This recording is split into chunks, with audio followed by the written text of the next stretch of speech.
উঠে যাবে, আমাকে সবাই হাতেম তাই বলবে, আমাকে সবাই দানবীর বলবে। না না, এমন নয়। আপনি যদি একমাত্র আল্লাহর জন্য দান করেন, সেটাই হবে আপনার প্রকৃত দান।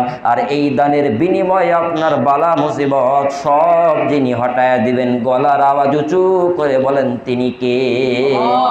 এই জন্য দান করতে হবে শুধুমাত্র আল্লাহর জন্য। মসজিদের সাথে মসজিদ নিয়েও ফখর করা যাবে না। মসজিদ হলো আল্লাহর ঘর, কেননা মসজিদ নিয়ে ফখর করা এটাও একটা কিয়ামতের আলামত, ঠিক কিনা? এই জন্য আল্লাহ রাসূল বলেন, ইন্না মিন আশরাতিস সাআ আইয়াতাবাহান নাসু ফিল মাসাজিদ। মসজিদ নিয়ে যারা অহংকার করবে, মসজিদ নিয়ে যারা দাম্ভিকতা করবে, যারা ভাববে আমার মসজিদে তো মেলা টাকা দেওয়া আছে, আমি মসজিদের একজন বড় হর্তাকর্তা, আমি মসজিদের একজন বড় হিতাকাঙ্ক্ষী, আমার ছাড়াই মনে হয় আল্লাহর মসজিদ চলবে না। না না, এমন আপনার ভাবনাটাই ভুল। কারণ আল্লাহর দিন আল্লাহ যেভাবে হোক চালাবেন, কিন্তু আপনি মাধ্যমে আল্লাহ তাআলা যদি আল্লাহর মসজিদ চালান, আপনি ভেবে